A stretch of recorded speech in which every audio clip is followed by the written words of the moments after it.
Welcome back into the Derby form. We are joined by Luke Radich and Michael Coleman to help us through each and every key lead-up race towards the Vodafone New Zealand Derby. And now we take you to Te Rapa for the Waikato Guineas, is the race that we're going to look into a little bit more depth. It's over the distance of 2,000 metres, was run on a dead force surface. Tokarangi was the victor in the race. He had Perfect Scenario finishing third, Montreal Wire into fourth position. Perfect Scenario fifth, Tannehill into fifth position, and Braziev ran into seventh position. So this is the Legacy Lodge Waikato Guineas 3-year-old set weights race. Michael Coleman will bring you in around this particular event. What were some of the things you were able to take away from this race? Maybe first of all touching on the winner, and that being Tokarangi. Well, I think Tokarangi, she'd been great all season until winning here. You know, she last 6 runs have all been in black type races and never finished further back than fifth. She had a better draw this day and got a little bit handier than she normally had been racing. Just got into a nice spot. The way the track was racing, 2,000 metres, the pace was on enough early for them to settle. Z-Paul's going round to the front and just setting up the pace, and they'd never really buttoned off the pace and probably until about the 1,100 metres, and the race became a little bit more stacked from there. But you know, Tokarangi just in a nice spot. There's 3 back, 1 out, and just gets the right suck into the race at the right time. Yeah, she'd been a filly, Luke, that was very unlucky in a number of races, was always flashing home. She moved up to the distance of 2,000 metres here and was strong through the line. You mentioned Montreal Wire, and a horse that is back last on the inside and works home into fourth position. Yeah, and he finished off the race very well. His last 200 was the best of anything in the race, and he wasn't knocked about to do it. So I like Montreal Wire out of the race. Tokarangi, you can't knock her. She's obviously a very, very good filly, and she seems to be peaking at the right time. She just needed the little bit of luck that she got there. Michael, it's hard for 3-year-old fillies to win the Derby, though, as we know. We spoke earlier about Tidal Light. The others that have done it more recently, the likes of Popsy, and even more recently, of course, Silent Achiever and Habibi, all really high-class horses. Do you think she's at that level, Tokarangi?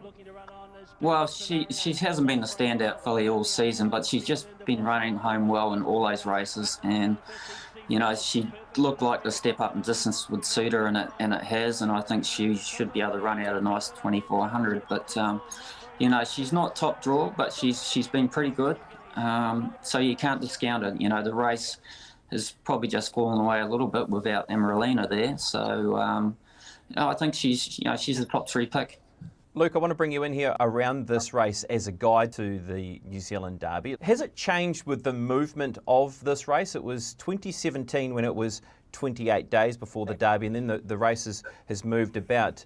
But this historically has been a good guide towards the Derby. Yeah, and exactly right what you say. The movement of the race does change things, but it's still, I think, got to be, along with the Avondale Guineas, one of the 2 big lead-up races. I don't think there's I tried, as we were looking forward to previewing the Derby, I tried to think about what is the lead-up race that has the best form, where's the winner going to come from, and I'm just not sure. I see this race as basically rating on about a par with the Avondale Guineas, which just underlines to me that there are a lot of horses in the race who are of very similar ability. So I don't know which will be the winning lead-up race for the Derby this year, but she was good, and we saw nicely past the post there too. She was continuing to truck on past the line as well. I think she'll get a good 2,400 metres, and she might be better than we know at this time. She's been so unlucky so repeatedly throughout the season that perhaps she might win the Derby, and we'll look back and realise, well, it was just purely bad luck that stopped her putting a winning streak together in a row earlier in the season. Michael, we'll bring you in just around a horse that's not nominated but was in that race and more likely to get to the Derby, is, as we understand, is Tannehill. That horse was able to finish on into 5th position. Yeah, I thought he was pretty good.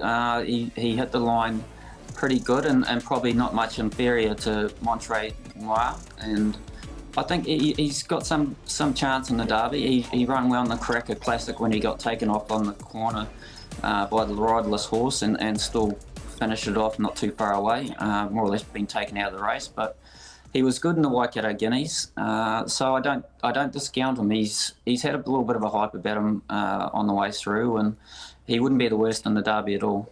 So, Luke, finally, your final sort of comment around this race, the Waikato Guineas. What the key takeaways, the winner and Montre Moi?